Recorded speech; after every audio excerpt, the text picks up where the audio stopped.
Hello बच्चों, welcome to your maths class. तो बच्चों, 9th क्लास की मैथ्स आज मैं करवा रही हूँ। पिछले वीडियो में मैंने चैप्टर 2 एक्सरसाइज 2.2 के कुछ क्वेश्चंस करवा दिए थे।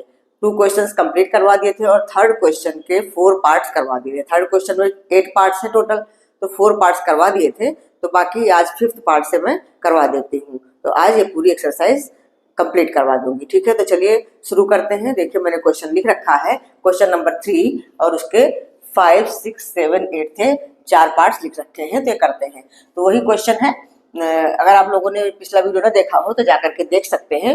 मैंने प्लेलिस्ट बनाई हुई है, प्लेलिस्ट में सारे वीडियोस आपको मिल जाएंगे, शुरू से ही चैप्टर 1 से मिल जाएंगे। ठीक है बच्चों, तो चलिए क्वेश्चन है हमारा, verify whether the following are zeros of the polynomial indicated against them. तो इसके 4 पार्ट्स तो करवा चुकी हूँ। 5वां है हमारा p x equal to x square, और यहाँ पे x इक्वल टू 0 दिया हुआ है। तो बहुत ही इजी है, सिंपल है। आप लोगों ने शायद बहुत लोगों ने कर भी लिया हो, क्योंकि 4 पार्ट्स मैंने पहले करवा दिए। फिर मैं सारे एक एक पार्ट हर पार्ट करवा रही हूँ। ठीक है, तो x इक्वल टू 0 दिया हुआ है। तो इसको सॉल्व करने के लिए हमें क्या करना होगा? यहाँ पे वैल्यू में 0 पुट करनी होगी। जैसे पी एक्स है तो हम लिखेंगे p0 इक्वल टू, अब x की वैल्यू 0 है तो एक्स स्क्वायर है, तो हमारा ये हो जाएगा 0 का स्क्वायर। तो 0 का स्क्वायर क्या होता है? 0 ही होता है। तो आ गया ना 0, इसका आंसर 0 आ गया। तो इसका मतलब यस, ये गिवन वैल्यू मतलब x equal to 0 is the 0 of the polynomial. तो आप खाली यस लिख के छोड़ सकते हैं, या पूरा सेंटेंस में लिखना है यस। क्या लिखोगे? x equal to 0 is the 0 of the polynomial. जो हमारा पॉलिनोमियल दिया है, 0 ऑफ द पॉलिनोमियल। ठीक है, ऐसा लिख सकते हो। पूरा आंसर लिखना है, इस तरह से लिख सकते हैं, या सिर्फ यस लिख दोगे तब भी करेक्ट है, क्योंकि आपको यस नो में ही बताना है। चलिए अगला 6 नंबर कर लेते हैं। 6 वाला ये क्वेश्चन हम उतार लेते हैं। ये हमें दिया हुआ है p x equal to l x plus m, और एक्स की वैल्यू दे रखी है माइनस एम अपॉन ये दिया है। तो अब हम इसको कैसे सॉल्व करेंगे? पी और इस एक्स की जगह पे हमारी जो वैल्यू दे रखी है वही हम लिखेंगे माइनस एम अपॉन एल। ठीक है, तो अब जहां जहां पे एक्स है वहां पे हमें ये वैल्यू डालनी होगी। तो एल एक्स है ना, तो एल इंटू एक्स की जगह पे हमें ये लिखना होगा माइनस एम अपॉन एल और प्लस एम। ठीक है, अच्छा अब यहाँ पे देखो एल से एल कैंसिल हो गया, तो आगे क्या आया? Minus M plus M. तो minus M plus M cut करके 0 हो गया। अब इसका आंसर 0 आ गया, तो ये भी होगा yes, yes x equal to minus m m upon l is the 0 of the polynomial. ये लिख देना है आपको। ठीक है, समझ में आ रहा है? तो चलिए अब ये 2 तो हो गए, अब 7th और 8th भी करवा के देख लेती हूँ। हाँ बच्चों, तो देखिए अगला 7th पार्ट है, ये मैंने उतार लिया है, लिख लिया है। अब इसमें हमें देखना है, इसमें x की 2 वैल्यूज दी है, तो -1 अपॉन √3 और एक 2 अपॉन √3। तो हम 1 बाय 1 दोनों की वैल्यू पुट करके देखते हैं। तो हमारा सवाल ऐसा होगा, ये पी एक्स जो लिखा है पहला वाला वैल्यू हम रखते हैं, तो -1 अपॉन √3। ठीक है, इक्वल टू, अब जहाँ पे x है वहाँ पे हमें ये वैल्यू पुट करनी होगी। जैसे 3x स्क्वायर है तो x स्क्वायर की जगह -1 अपॉन √3 की होल स्क्वायर और -1। ये हमारा हो जाएगा 3 इंटू, अब देखो स्क्वायर में तो माइनस खत्म ही हो जाता है, और 1 अपॉन √3 का होल स्क्वायर करेंगे तो 1 अपॉन 3 ही आएगा, -1। अब 3 से 3 कैंसिल हो गया, तो क्या आएगा? 1 -1, ये आ गया 0। ठीक है, तो ये तो इसका 0 है। अब दूसरा वाला भी चेक कर लेते हैं। इसी सवाल में हमें दूसरा वाला वैल्यू भी पुट करके रखना है। तो हमारा हो जाएगा पी, ये वाला value 2 upon √3 equal to 3x square है ना, 3 और x की जगह पे हमें ये वैल्यू पुट करना है 3 इंटू 2 अपॉन √3 होल स्क्वायर और -1। ये हो जाएगा हमारा 3 इंटू 2 की स्क्वायर होता है 4 और √3 को 3 हो जाएगा -1। 3 कैंसिल, ये हमारा हो जाएगा 4 -1। तो कितना आ गया? 3। इसमें तो 0 नहीं आया, तो बस अब हमें इसमें ये लिखना है कि x इक्वल टू, ये हम ऐसे लिख देंगे, ये -1 upon √3 is the 0 of the polynomial। और ये वाला 2 अपॉन √3, ये 2 upon √3 is not the 0 of the polynomial। ठीक है, इसमें जो 2 वैल्यू दी हुई है, तो इसमें एक तो पॉलिनोमियल का 0 निकली और दूसरा नहीं निकला। ठीक है, तो ये है हमारा नॉट 0 और ये है 0। ठीक है, अब लास्ट क्वेश्चन है 8th क्वेश्चन, ये भी करके दिखा देती हूँ। क्वेश्चन है, देखो इसमें x की वैल्यू 1/2 दिया हुआ है, तो हम इस सवाल को सॉल्व करेंगे। सेम तरीका है सभी क्वेश्चंस का सॉल्व करने का।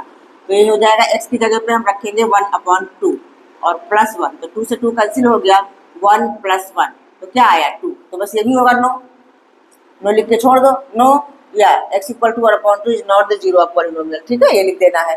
तो हमारा क्वेश्चन नंबर 3 कंप्लीट हुआ। चलिए करते हैं क्वेश्चन नंबर 4।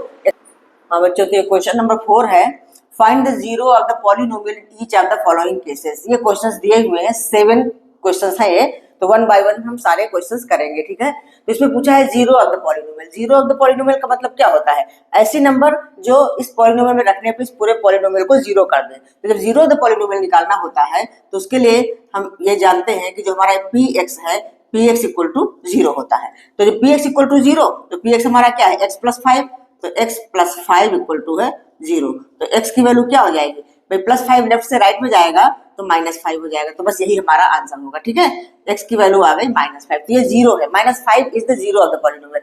क्योंकि अगर इसमें हम -5 वैल्यू पुट करेंगे तो -5 + 5 ये पूरा पॉलिनोमियल 0 हो जाएगा, तो ठीक, तो इस तरह से हमें निकालना है। तो ये हो गया हमारा फर्स्ट क्वेश्चन का। अब सेकंड कर लेते हैं, बिल्कुल इजी है, कुछ नहीं है, बस खाली जो पॉलिनोमियल दिया है उसके इक्वल में आपको 0 कर लेना है। तो पहले हम सवाल उतार लेते हैं, px इक्वल टू है इसमें x - 5, ठीक है। अब हम पहले लिखेंगे px equal to 0, px equal to 0, that means px की वैल्यू क्या है, x - 5, तो x - 5 इक्वल टू 0 होगा, तो x इक्वल टू आ जाएगा 5। बस ये हमारा आंसर हो गया, ठीक है, कि x की वैल्यू हमें निकालनी है, मतलब x की ऐसी वैल्यू जिसको रखने से हमारा पूरा पॉलिनोमियल 0 हो जाए। अब देखो इसमें x की वैल्यू 5 निकली है, अगर हम यहाँ पे 5 रख देंगे तो 5 - 5 0 हो जाना है, ठीक है। इसमें कुछ भी नहीं करना है, जो आपको पॉलिनोमियल दिया है बस उसको 0 के इक्वल करके वैल्यू निकाल लेनी है x की। अब अगला हमारा सवाल है थर्ड वाला, px इक्वल टू है 2x + 5, तो इसमें भी हम ऐसे लिखेंगे, मतलब सवाल करने का तरीका ये है, ये बता रही हूँ मैं। पहले p जो 0 निकालना है हमें, तो p0 पहले लिखेंगे, ठीक है। px इक्वल टू 0, 0 निकालना है तो मतलब px इक्वल टू 0 होना चाहिए।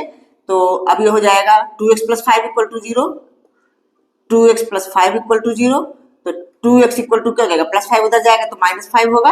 अब नेक्स्ट स्टेप हमारा आएगा, x इक्वल टू हो जाएगा -5/2, ठीक है।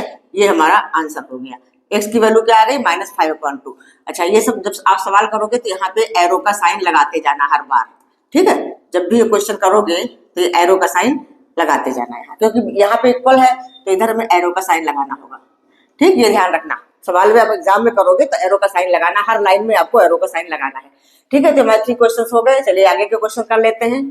तो फोर्थ क्वेश्चन है px इक्वल टू 3x - 2, तो हमें इसका 0 निकालना है, तो px equal to 0, that means हमारा ये है 3x - 2 इक्वल टू 0 होगा। तो हम लिख सकते हैं 3x इक्वल टू 2, -2 साइड जाएगा तो प्लस में आ जाएगा, मतलब पॉजिटिव 2 आ जाएगा।